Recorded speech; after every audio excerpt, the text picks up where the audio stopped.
Hello, everyone. We are delighted to welcome you in the second episode of Unqbe Unplugged. And this episode has some fascinating conversations that we are expecting around the future of career, something that is relevant for each one of us. And it takes some mind space in our life saying that what is it going to happen in our career.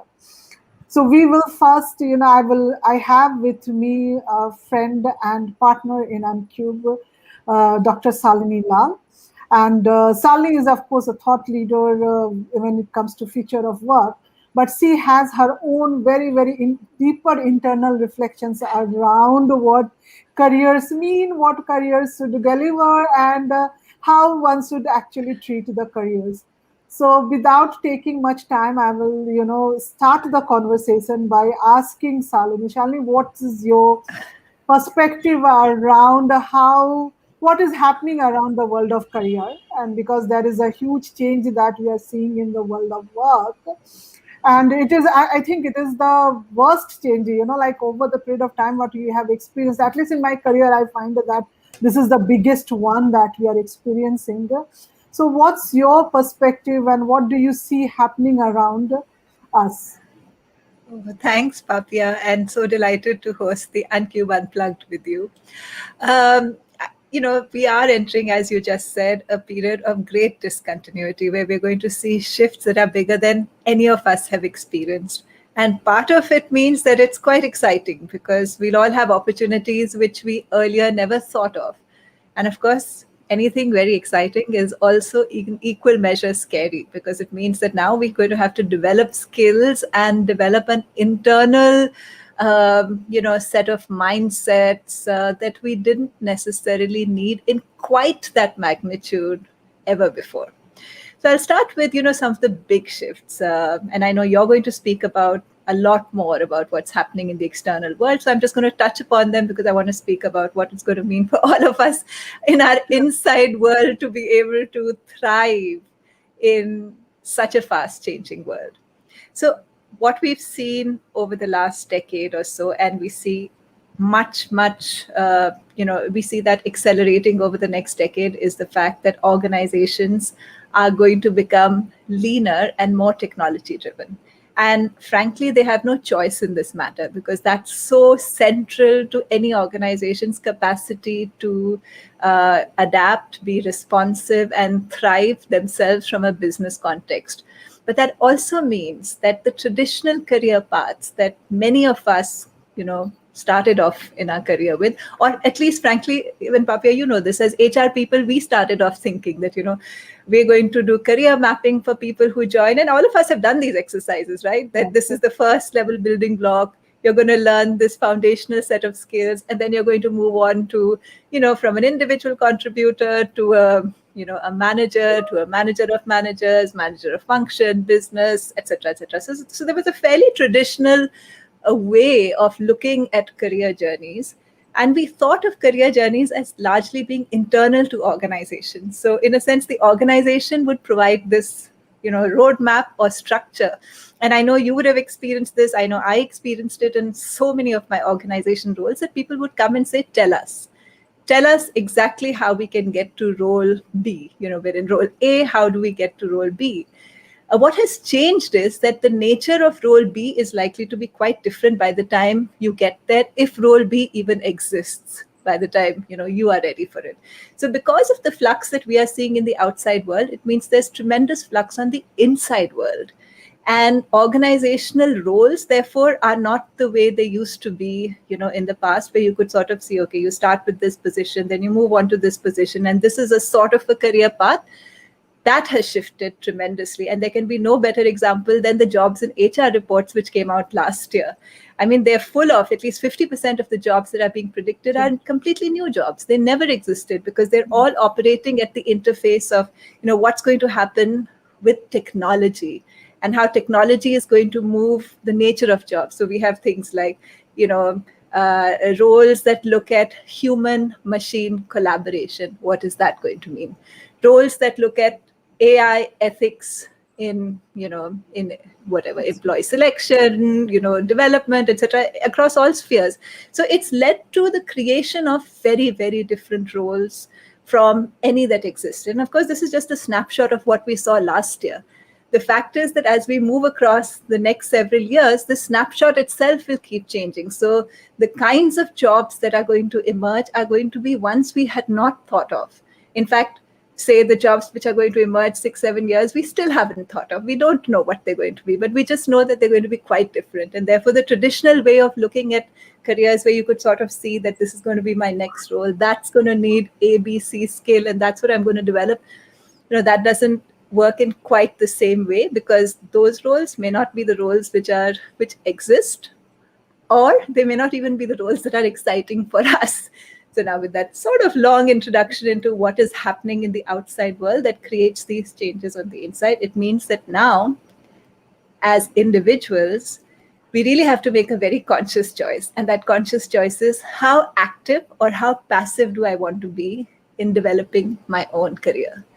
And our view, mine and yours, I know, is certainly that those who have a much more active approach are the ones who are going to thrive. And an active approach, whether it is thinking of your career, within an organization, or thinking of your career more broadly, where an organization or a stint in an organization is one part of a much longer career journey, is going to need wearing hats that we didn't have to wear earlier. So unlike in the past, where the HR department or a learning and development leader like yourself, or an HR leader could sort of say, okay, this is the map, here's the map, this is what you develop, and come back to us in a year and we'll speak about your next role.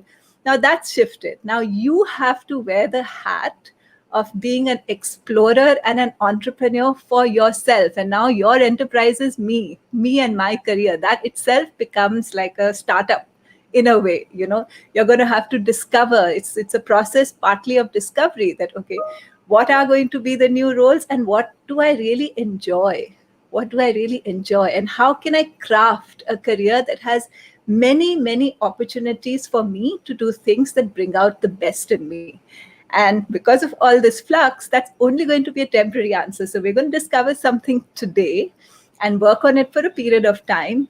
But then, because the external world is changing, that's going to look like something else. And we don't know what that will be. Or opportunities are going to emerge that were not even on our horizon, because those did not exist. So, we're going to then need to find ways to reach out and prepare for those opportunities that are emerging. So the big one is that we need strong internal compasses in a way that we didn't need earlier. And the point of that internal compasses to guide us is, this my path? Let me try this out. Let me do an experiment. Just the way people in design thinking try out different prototypes and say, okay, does this work? What's the feedback? Here you are the customer. That's the good thing. So you're going to try something and see, okay, does the shoe fit, or it doesn't fit, or is it tight? Do I feel good? Do I feel, oh God, this is miserable for me, and therefore I need to make something else out of it? So there's this whole piece of being an explorer, and that explorer needs an inner compass. And the inner compass in this case is what is energizing me and what is bringing out the best in me. So that's the very, very big shift, that if we don't have a strong enough internal compass to find our way, we'll just be blown in the wind, going whichever direction the environment is going, with very little control, because what we do know is there's going to be great change. So unless you have something inside of you that helps you make sense of big change, you'll just be sort of floating around. So that's a long one from me. No, What that's do you really think? amazing. So if I look at it, of course, we are witnessing this for the first time. So this is very, very unprecedented. As you rightly said, that there is a clear shift that is happening from ownership of an organization to ownership to the individual. So whether it was a skill development, whether it was careers, whether it was giving promotions, we have forever given that responsibility to the organization, saying that you will take care of it. And whether you are taking good care of it or not will determine whether I will continue with you or I will not. That's the kind of a mindset we have been operating.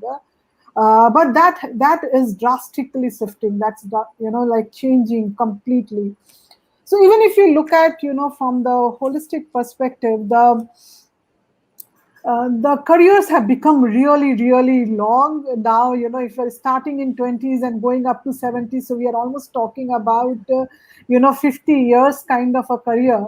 And with 50 years of the career, it is also becoming quite natural that people have at least 2 3 shifts. So earlier people would change jobs, but that would not necessarily mean change of careers. But now what is becoming common is at least 3 career shifts. What I am very fascinated about is that it is now no exception that people are in the mid career, in people 40s and 50s, are deciding to go back to campuses or completely reinventing themselves and starting afresh, which is quite exciting for this phases.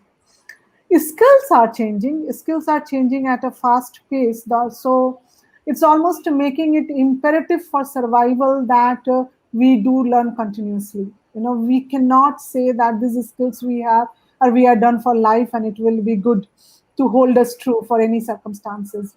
So continuous learning is becoming a key imperative for success and so even if you look at like even when we are planning for career, when we are looking at the career, we have to consciously think of the skills that will be required for that career change that we are planning. So even if I take my example, in last 5 years, I have been doing different kind of training programs. A couple of training programs that I did a certification on executive coaching from Columbia University. I again went and did my postgraduate diploma in design thinking. If you look at both of them, were not directly related to my jobs at that point of time, right? But it is helping me to do the job now, which is of a consultant and a coach, right?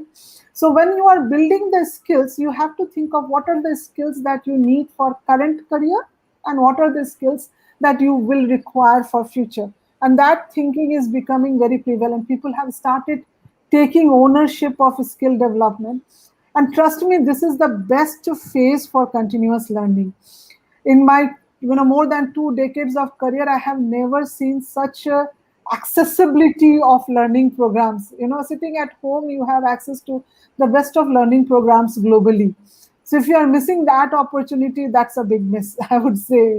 So it's like all opportunities are available for the learning that we need at this juncture. So skill building is becoming very important, and how you are planning your career depends determines that what kind of skills that you really should be developing for yourself.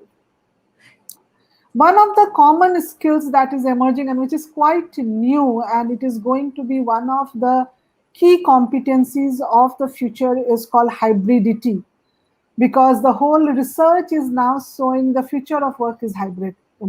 So any part of the globe that you go, there is no denial of the fact that remote is not going to continue forever, and what we are going to see in future will not be coming back completely to office, but it will be a hybrid model.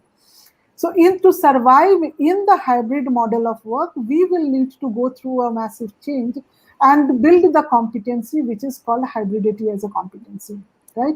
So what is hybridity? Hybridity is basically hybrid, that is a mix of hard skills and soft skills that will really make you successful or allow you to really maneuver through the hybrid world.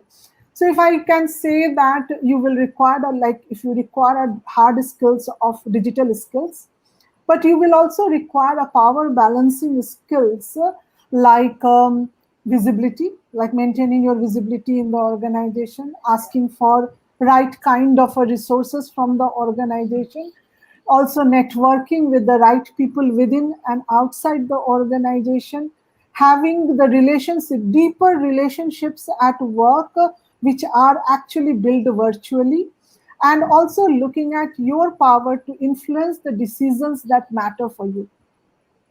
Right? So these are the softer skills. So how do you really develop hybridity as a competency will be key for survival and also doing well, because careers are going through drastic changes. And with the changes, there is another factor that comes in mind is, we are almost talking, Shalini, about being ambidextrous when it comes to careers, right? A lot. So it is not only taking ownership, it is actually going beyond that and being an ambidextrous, where you are saying, how am I resilient in my career and how am I agile in my career? So when we're talking about career resilience, we are basically talking about the kind of, that how do you really ensure that whatever happens at your workplace or whatever happens around, you have a sustainable career with the organizations, right? So how do you strengthen your roots? How do you really go about building skills? How do you ensure that you are performing in different circumstances, just going through ups and downs and twists and curls and ensuring that you survive in the setup, right? And agility about the career is about learning, building new skills, almost reinventing yourself as the requirement or around the world around us changes. So you need the ambidextrity of managing both the resilience and agility and taking it forward, right? And the point that you spoke about, Shalini, is really looking at and owning the career. Owning the career will also involve almost taking responsibility of designing the careers, right? The way we used to earlier talk about designing products, designing services, designing organizations, now we will almost be required to apply same, almost similar Yeah. kind of design principles to actually, not only design principles do facilitate evaluation of all the possibilities that are around us, and it also allows a deeper reflection of all the mastery, expertise, talent, strength that we bring into the table, allowing you to really look at what is the best mix which allows me to be the best in what I do, right? So that's going to be another shift that we're finding, that the design thinking application, you will have to look at that. How do you do that with a career?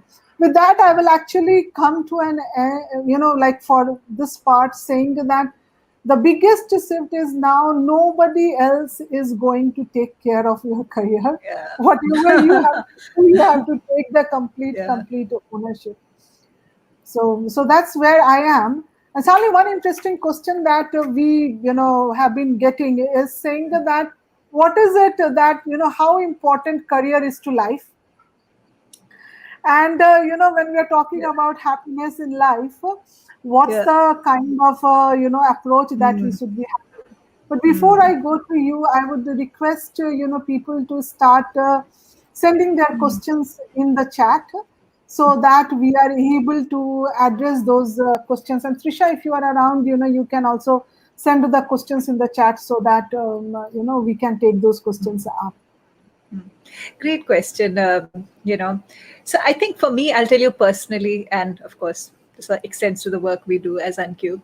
One of the most liberating realizations, if you like, was that the most enjoyable life for anyone personally, say for me personally, for you personally, is the one that we are crafting ourselves. Because the organization, any organization, and you and I have been in roles where we have done this part, right? Designing roles and how they connect, etc. The objective of the organization is different. It's to accomplish business goals. It's not to make you happy or me happy. Our being happy is sort of incidental to the organization's success. They don't exist to make us happy. So their criteria is quite different. It's like, okay, what are the skills needed to get whatever's the organization goals done, business strategy, etc., etc. So the liberating realization, and this comes also from what you said, this whole the intersection between design thinking and career planning, which earlier, before Bill Burnett and Dave Evans offered this amazing course at Stanford, people didn't really think about it. But Yeah. it's so powerful, because then you realize that if I really want to be satisfied in my career, nobody's going to do it for me. I have to design my own career/life, because the two are so connected. It's very hard, I mean, for your career not to impact your life, because as of course we know, but we sometimes need to be reminded, it has every aspect of your life gets impacted. It's not just the hours that you spend at work, it's how many years you spend developing those skills. What did you do before that? How does it spill over to other aspects of your life? How intense is it? How energizing will it be, or how exhausting will it be? It So the two are so connected, and we know that most of us are spending most of our waking hours in either directly working on our jobs or careers, or in some way sort of creating the structure that will then later support that by whatever our networks, or now people spend so much time on personal branding, etc., etc. So there's so much of our waking energy and time that goes into that this whole realization that if you really want a satisfying life slash career, you have to design it. It will not come ready made. You will have to design it. And when you are designing it, and I know everybody speaks about learning agility, we have to keep reskilling.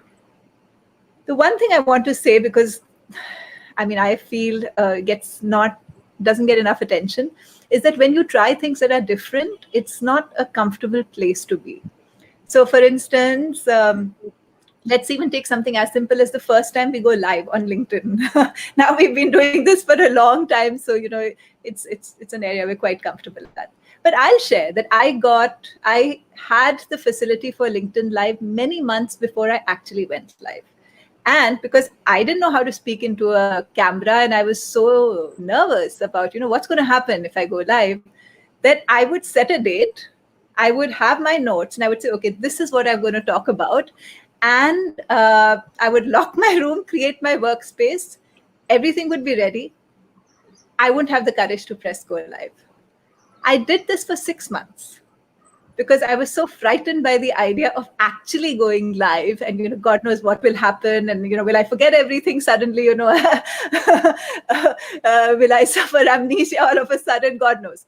But what I'm trying to explain is that when you're doing something for the very first time that you have never done, and has a lot of new skills that you don't even know what those new skills are, it's a pretty frightening place.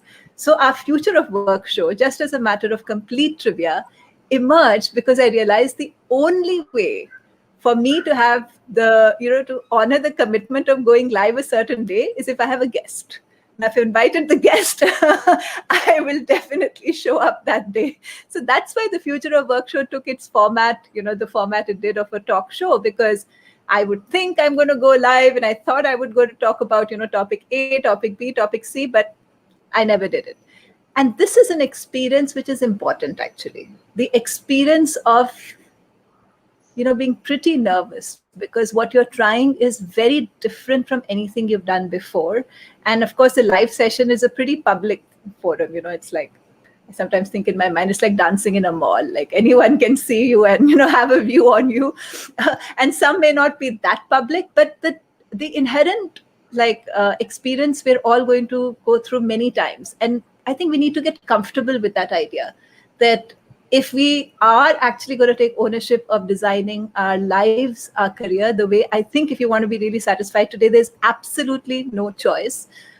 Or if you want to keep learning new skills, doing a course is very nice, great, gives you a foundation. But finally, you have to do something. And you have to do that something new. And if it's very different from anything you've done in the past, you don't know what's going to happen. Maybe it'll be great and you'll fly and it'll be a great success. Maybe it'll be a disaster and you'll fall flat on your face. So you have to be okay with going through that experience many times in your life, which, by the way, our parents didn't need to do. So that's something I'm saying in sharp contrast. By the time, say, our parents were in their 40s, 50s, they were pretty set in their careers. So, they had the foundational skills and they were just building, on top of them. But because the world is changing so much faster today than it was, say, 30 years ago, people who are going to build their careers now, and people like us who are, I would still call us mid-career, even though some might disagree, we're still going to need to be able to handle our own nervousness and fear of trying something so different. And there is also this whole notion about a balance in work and life, kind of a thing that if you opt for things that give you time away, then you might not be earning as much that you want to earn, that kind of a notion. That how do you Yeah, really go about designing your life so yeah, that you have place for everything that is important, right?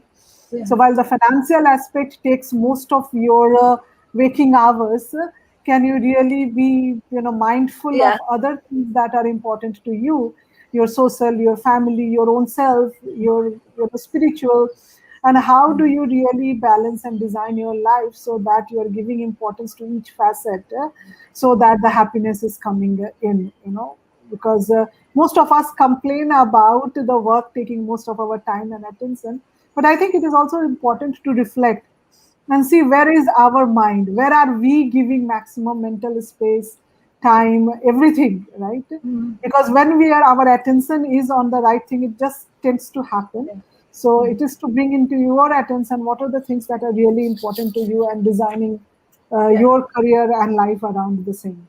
Just a matter of like historical interest. So this whole thing of what used to be called at one point work life balance, because your working life was not supposed to be fun, right? It was supposed to be something you just did, you earned a salary. And if we go back 100 years and we look at what was the nature of jobs, where a very large number of jobs were actually, say, a manufacturing factory job, and your job was not supposed to be fun. If it was fun, that was incidental, but you were there to earn a living. That is what your job was. It was to earn a living. And in that tradition of, okay, one part of my life I will devote to earning a living, and one part of my life I will enjoy it, my is my work and my life. So that was a distinction that sort of worked then. And um, of course, there's a whole lot of history, I won't bore you, but working hours got announced, it became 40 hours working week, which of course today has no relevance, because how many hours you're working is now a matter of so many things, of which you have far more choice than ever before. And the more you exercise that choice, the more it's a question of, okay, what life am I creating? Because now, unlike the factory jobs where this whole idea of your 8 hours, you just put in the time, get your monthly paycheck, uh, it's not as dire anymore. You can actually design work that is enjoyable. You have the choice, which you didn't 100 years ago. Yeah. So at least not quite in the same way. So it's a very exciting opportunity, but it's an exciting opportunity for those who have a sort of who are comfortable taking an entrepreneurial stance to their own lives. And if you don't take an entrepreneurial stance, I think it's a very scary place, because tomorrow your organization may decide, okay, your business is not relevant anymore. Whatever is the division you're in, your division might be hived up. Happens all the time. Or there is some major tech disruption which completely makes your job irrelevant. Again, happens all the time and will happen increasingly. So you have the choice of either saying, listen, my life, my career, my choices, I'm going to be designing it, and I'm going to go through the pains of both discovery and things not working out, and then the resilience required to go ahead and try something new the next day after falling badly on your face the day before. Yeah. So let's take some of the questions that are coming in. Yeah. So Trisha is ready. How do you suggest that we as millennials prepare for the shifts that are happening for the future, happening in the job world? Ooh, nice question. So I'll tell you what, there's this concept of career anchors. Like, what is it that you think you do really, really well that you're going to use as, and you can have multiple career anchors. Like, I'll give my example. One of my career anchors is I thrive with, and I like intellectual challenges. I always have all my life. So intellectual challenge, creativity, independence, these are sort of career anchors for me. I can be doing job A, B, C, D, whatever that job is, and it could be in company A, company B, my own venture, could be anything. But once and of course, it's a matter of discovery. If you're just entering the workforce, you may not immediately know, but just keep that in mind that you're in search of your career anchors. What is it that What are your biggest needs, or what do you want to use to design the different roles that you enter or your entire career journey. So search for those career anchors. That will give you the inner compass, and the job world is shifting tremendously and will be shifting even more over the course of your career. The new jobs will open up in whatever's the space technology is opening up for you. So it doesn't mean all of us have to be technologists, because obviously we're not. I certainly am not. But it does mean that that's where the new jobs are coming, because tech has opened up something else now, something which did not exist, before. And therefore, there are a host of jobs associated with those new opportunities that are emerging. So it does mean a very strong focus to, okay, where's tomorrow's world in my field? What's the cutting edge? What's the edge today? And cutting edge of any field you can see in small signals well before it becomes a main trend. So, you get a sense of, okay, this is where, this is one possible area where there'll be many jobs. And now, does that sort of match my career anchors? Yeah, no, this is wonderful, Sally. I like to add over here, there is one fear in millennials that if it is not digital, they are out, right? So that's something that I keep on getting, that is it absolutely necessary that all of us build digital skills? I think digital skills are important, and it is really good to have some of the digital skills building, because it even helps you doing the jobs which are non so far core digital, right? But the good news is it is not only digital, even humanities, and the Yeah. requirements that are coming in giving care, education, counseling, and the whole of humanities is also very, very high. It is a question of making yourself aware that what are the opportunities that are there, right? And your inner compass, your passion becomes very important in identifying which opportunity is best for you. Yeah. No, absolutely right. Actually, always, I think for anyone who's listening and who's interested in how, where the opportunities will be, right now we're seeing two completely opposite trends. And I think I spoke about one and Papiya spoke about the other. So I'm going to just bring the two together. What's opening up because of tech? That's a huge one, because tech's going to disrupt business models. It's going to disrupt organizations. So tech is not just about tech. It's what's opening up, what possibilities are opening up, and therefore what fields will open up. So there's one part of it. And then equally, there is the other part of it, of everything that's more human than ever. So both sort of ends are seeing a huge upswing. Suraj Gupta says, pleasure listening to you, Dr. Shalini. Hi, Raj. Mrigank Bhattacharya says, inspiring speech, Shalini ma'am. Cute. Is like an excellent topical issue for deliberation between a great host, Papiya, and her guest, Shalini. True, the dilemma is in the mind of leadership, in the conflicting opportunities in the internal and external working environment. Very true, Inder. Katima Kaur says that how can schools help prepare their learners for this unpredictable future? This is a very good question, Very good particularly question. senior high school students who are exploring opportunities. You want to take this, Sally?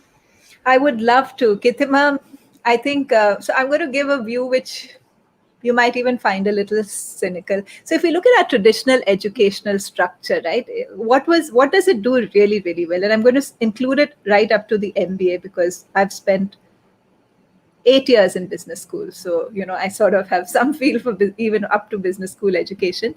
It all makes you a very good worker/manager. So it prepares you to do what you are told in some form, intelligently, but intelligently. So whether it is, being obedient, role follower, etc., or it's being someone who can use their functional skills and their creativity, but all within a certain, like you're coloring between the lines. So it's very, very good for teaching you how to color between the lines. But tomorrow the lines are shifting a lot. So it's more going to be closer to like, this is the blank page. Now what are you going to draw on that and then color within? So the skills are quite different, and they do start from, things that, for instance, how many of us have ever thought about what are good questions?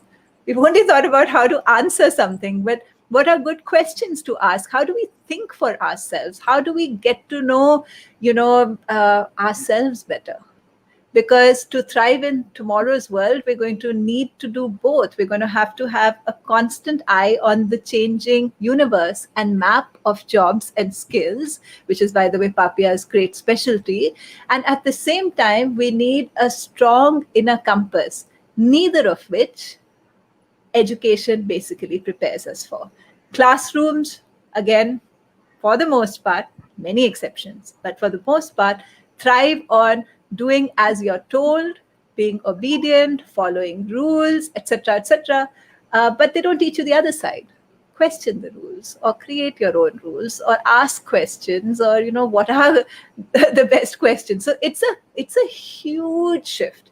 It's not going to be an easy one either, because so many of the people who will be entrusted the responsibility of all these new curriculums that are coming up, actually, but their own training has been in a very different world.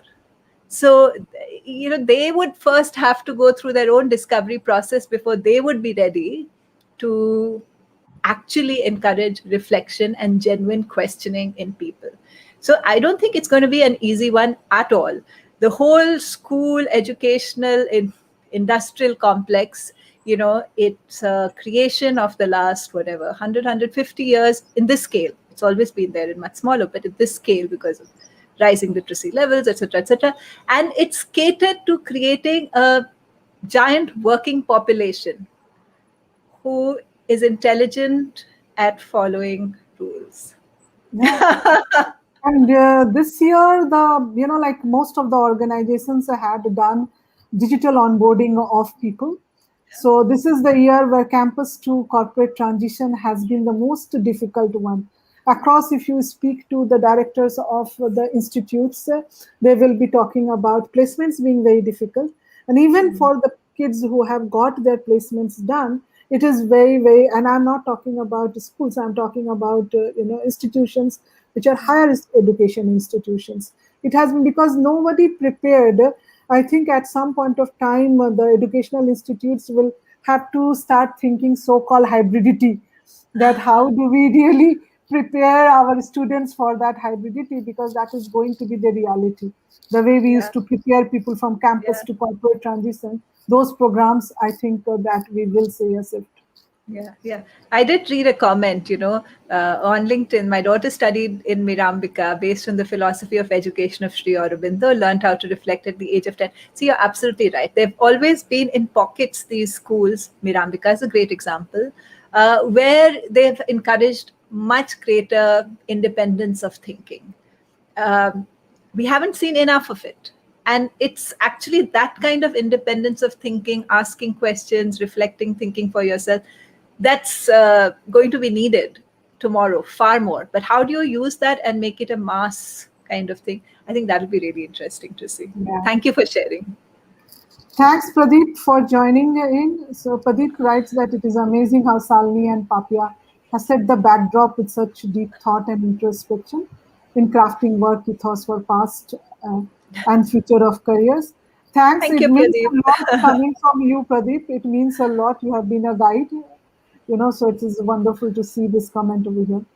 Rahul Sinha asks how, as leaders, one should evolve to adapt to hybrid working. Shalini, your pet topic. My pet topic. Hey, Rahul, thanks for asking that question. We've been deeply immersed in this whole idea of, what is it going to take to do hybrid really well. And, what we find is that it does need leaders to think quite differently from any time in the past. Like a lot was default, right? Both cases, both when everybody used to come to office 9 to 5, it was default, right? There was, everybody was around you, managing by walking about. That was all a philosophy that you could just go out, watch. And by the way, that's not a bad thing, but it's just that now you don't have scope for that. And then, of course, we went overnight, we became remote. So that also was almost a matter of default that, okay, it's happened. You don't really have a choice in the matter. From next week, you're going to be working all remote, and you sort of have to quickly figure things out. So what we find is that there are 3 or 4 really big shifts that leaders have to make. And a lot of them are really around the mindset. So the first is that now when you become hybrid, actually it opens up possibilities that didn't exist earlier. So to be able to even recognize that now you have flexibilities that did not exist earlier, and therefore opportunities that did not exist earlier, is mindset number one. Way more flexibility. And just as an example, it's not just a question of should I come to work 2 days and work at home, whatever, the 2 days, 3 days, whatever. That's of course at a very superficial level, one part of what goes into creating a hybrid workplace. But at a much deeper level, now you're going to be asking questions. And if you don't, your employees will ask you questions. Why am I coming to office? I was doing just as well at home. Dekho, productivity has gone up. Now, why are you making us commute and come to office? So how is it that you're going to use the in-person office days? What's really going to happen there that can't happen at home? That's going to be a big question, right? Why should we come to work?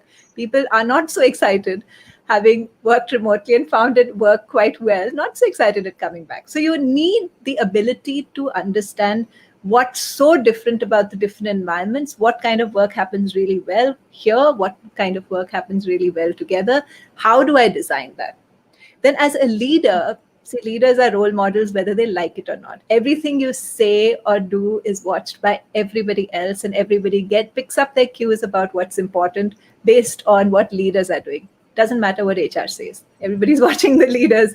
So for instance, if you work in an organization where you find that anyone who's anybody is actually working in office, then you're going to have like this whole in-group, out-group, where, anyone who's anybody or important or, ambitious or wants a deep career with the organization, those are the people who are actually in office. Everybody else, nobody really cares about, you do your thing, whatever you do. So leaders have to role model that. It can't be as simple as, for instance, leaving everything to leaders to decide how many days do they want to come in, because what they're going to set the tone for what's really the ideal behavior. So there is the flexibility, there's the understanding of what does it mean to work in place A versus place B. But then now you need the skills to really make the best use of in-office days. So if you have 2 days in office, there are at least 3 things that can happen much better in person. One is creative brainstorming. One can do it virtually over a whiteboard as well, but it's just much easier done in person over a physical space or with people. There's a certain energy to that. Second is building trusting relationships, particularly if those are new relationships. So it's just much easier to do in person. How do you do that? Third is serendipitous, innovation. So serendipitous innovation is what happens when, I bump into somebody whom I don't work with and I rarely need to meet, and in a virtual context I would probably never set up a Zoom with, but we happen to have lunch together because that was the only table available, and while chatting we discover, oh, okay, what about this, I can do this with you, which is different. And there's a lot of research that shows that serendipitous innovation is so impacted by the way physical spaces themselves are designed. So it's actually a whole set of new skills for leaders. And of course, I could go on. There are many others, around outcome orientation, around trust, around much greater strategic clarity about what is it that they are measuring and why. The ability to redesign work so that rubbish work, which is spending unnecessary time in meetings when things could easily happen in other formats like emails or one-on-ones or smaller group, or messenger, so there's this whole set of universe, shall I say, new universe of skills for hybrids. Yeah. So, Shalini, absolutely a good point that you have bring in with people working remote for, majority of the time. The responsibility of building the social capital has completely now come into the leaders, because earlier, the culture was also driven by the office spaces where people came in and interacted with each other. Now the complete responsibility is falling on the leaders, so they need to really manage that and build really, really strong, be the anchors for the organizations to building a trusting and long-lasting relationships. Yeah. Sorry, I'll just add one point. Sorry. There's this idea of strength of weak ties. It's one of, in the field of sociology, it's one of the most well-researched and thorough ideas. It's all about we think weak ties are not so important. What's a weak tie? It's somebody whom I meet maybe twice a year because we happen to share an auto, some silly thing. But a weak tie, I don't really need to know that person really well. That person doesn't need me on a day-to-day basis. But people I generally know, but it's those weak ties that are actually what some of the richest conduits for information that you wouldn't ordinarily come across. And that's the idea about social capital. Social capital is the entire network of relationships which, when it's strong in an organization, information travels well, execution happens quickly. So that's a great strength if you have social capital. Social capital has frayed. All research over the last years saying what's been the impact of working remotely shows that social capital has frayed because we aren't bumping into people. When you need to specifically have a Zoom meeting with somebody, only then you're going to meet them, right? You won't just be on Zoom and randomly some person will Zoom bomb you and land up, or you probably be upset if that happens. So it's that serendipitous thing that allows you to build a very wide network of people who you can tap into for things you would never come to know otherwise. So big question there. Paresh is asking a question. This question is a bit more personal. I am looking forward to homeschool my son. Do you see companies that would change the attitude for not having the degrees? Very, very interesting question, Paresh. Like what difficult to answer that how the trends will be.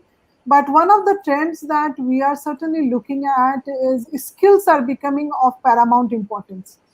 So when the skills are becoming paramount importance, people are not really seeing that where you have been educated or what kind of experiences that they bring in, what you are evaluated on, what are the skills that you possess.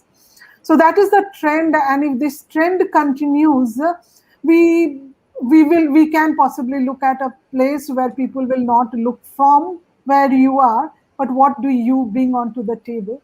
And in Silicon Valley, we do see the trend of, even the very, very young people getting employment because of the skills that they are bringing in. And the payouts or compensation or the rewards is completely based on the skills that they bring in. So there is a devaluation of the educational degree that we see happening. And it is also quite fashion to say that you're a college dropout and you have achieved so much. So we keep on getting into news, those kind of items, that I have been a college dropout, I am a billionaire kind of stories. But those stories are not rare. They are bringing up, and that might influence.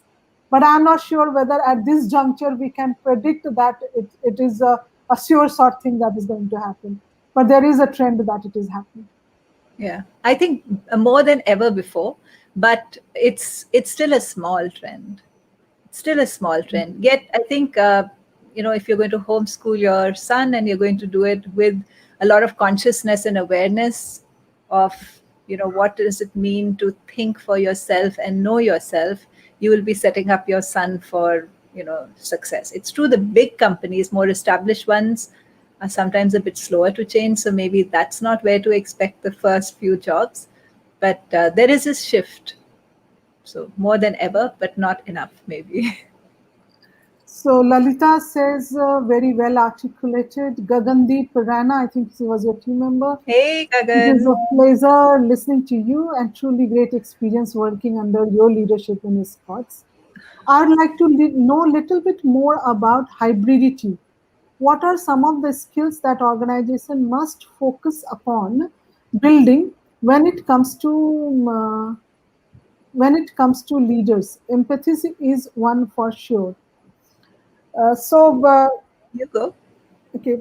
So hybridity is something that we are looking at mainly in the hybrid situations. One of the things that have gone off balance is what we call power play in the office.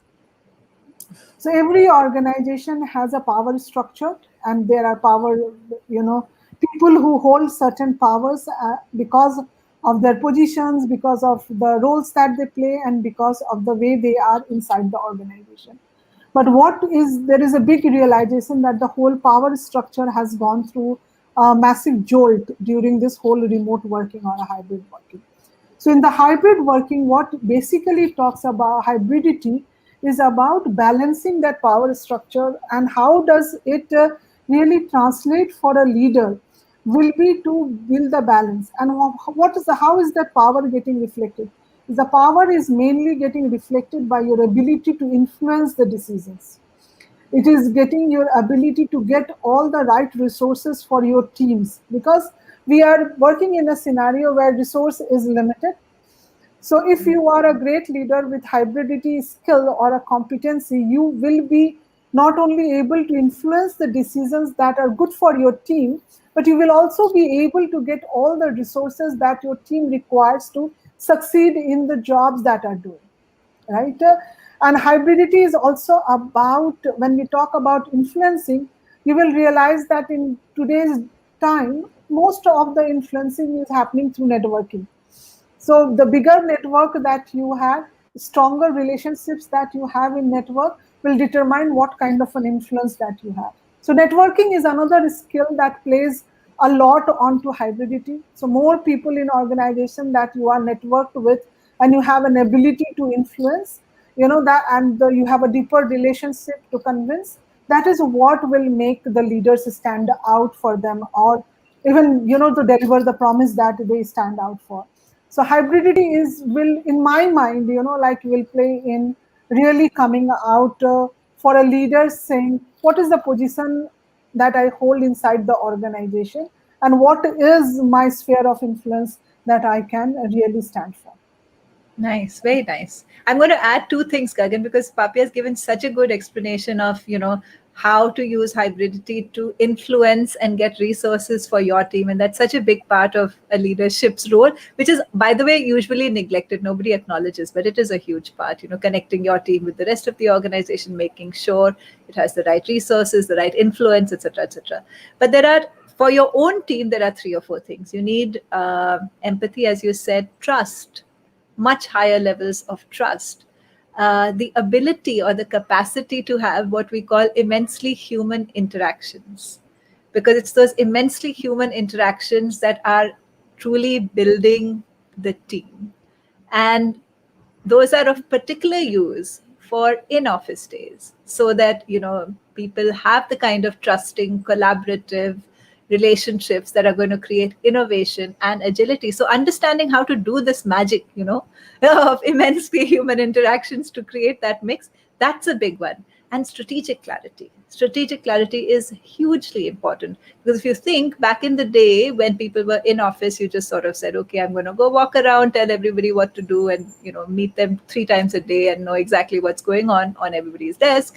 Or it went to remote, where again, you had to start off with a lot of micromanagement till people realize that micromanagement in remote is exhausting. So, what we're going to see in a hybrid situation is you need much more strategic clarity, so that your team members can make the right choices, because now they have a lot of flexibility, which is a good thing. But to enable them to make the right choices in the flexibility, they need strategic clarity and, coming together as a team along whatever other team goes. So that's the piece I'm adding. Kitima has come back saying thank you, Shalini and Papiya. Optimizing your insights, especially on hybridity, optimizing on-site work and nurturing social relationships. Empathy is also more important than ever during this challenging time. And I think, Kitima, I would like to add the power of resilience, because it is a tough time. Nobody you will find that is saying that I'm at the top of the game and everything is, because we are drained out of the energy, like this kind of a situation that we are in. Yeah? And circumstances around are not the most positive one for most of us, right? So in that situation, what you require is, along with the empathy, the resilience. And resilience, in simple term, your ability to bounce back. So it is not that you are not having any failure is a resilience. Resilience is bounce back ability. So because there is the number of failures that one would go through in this kind of situation, because this is unprecedented. You're trying it for first time, and you have to be ready to accept that there will be failures. And if the failures are happening, you will have to quickly, get up your feet and bounce back. And that will be very, very important. And I think even on leadership, I would like to add that resilience is one factor globally that everyone is talking about, is becoming a core competence of a leader. Because even at an organization extent, what we are looking at, how is the organization maintaining resilience, surviving and thriving through the tough phases, and is agility is adapting for the future, right? So if an organizational resilience cannot be achieved if the leaders are not resilient. So one of the key capabilities along with empathy will be, the resilience in my mind. Papiya, And I'm going to now take some questions which I think people had asked earlier and ask them to you. So I'll start with a question by Himanshu. Minhas, thanks for asking, Himanshu. Thanks for joining us.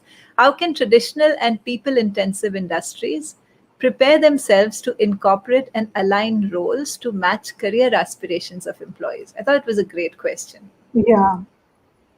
See, but even if you look at traditional organizations, the conversations that we are having with the traditional organization, there is a different dream stage, right?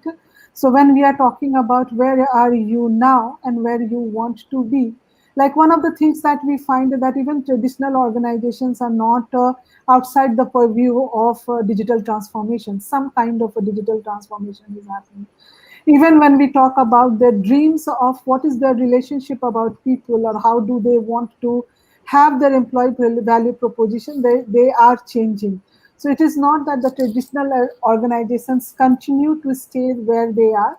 There is a dream stage that they are looking at. And it is important that when you are planning for roles, when you are planning for jobs that are going to, it is aligned to the dream stage that you are going to. One of the difficulties that we face, like earlier, we would be very easily doing succession planning, saying, okay, this is the role, because there was a guarantee that role will exist for another 3 year minimum. So you have a successor who will take it up in the 3 years. But that predictability is not available, even not in the traditional organizations. That role might exist, might not exist, but there is a high probability. Even if it exists, it will not exist in its normal form, right? So what you are looking at is developing people's career and not do succession planning. So you were building pipelines. So now you will look at how do you go about building the pipeline of people and careers and what are the roles that they can take up in future.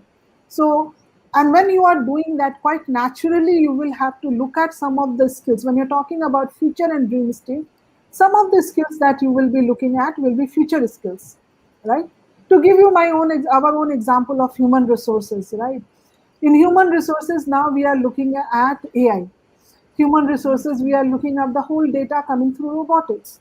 Human resources, we are also looking at how this whole analytics or how the data science is coming into play.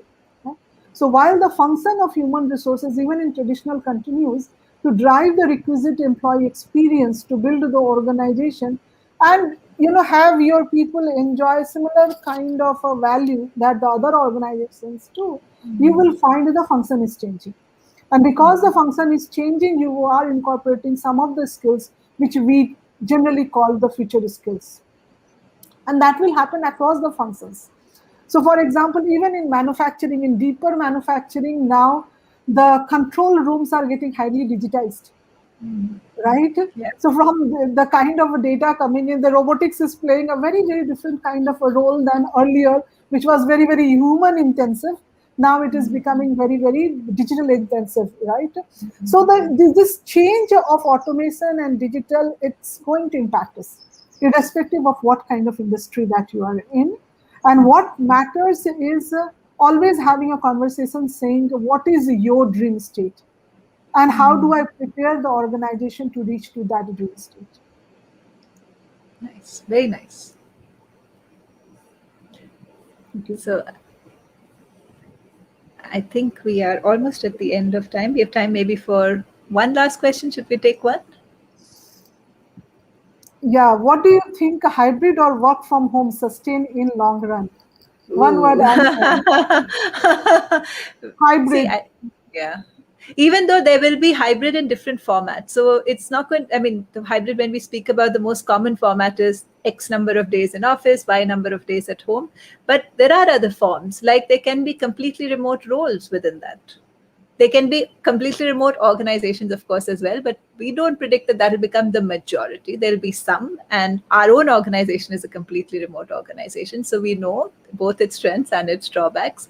But we think the future does belong to hybrid with many, many more innovations to it, like, different forms of employment, flexi working, gig, completely remote jobs. So it will be a complex hybrid. It'll evolve into, or it can evolve into complex forms of hybrid. Thank you so much for joining us today. So keep the conversation going, and send us your questions and comments, and we would love to keep on addressing them. And as I said, that it has been wonderful to have a chat with you, and write to us at Unqbe, and we will be very happy to continue this conversation. Thank you so much. Beautiful, beautiful. Thank you, guys. Thank you. Do keep writing. Do stay connected and stay in touch. Thanks. Bye for now.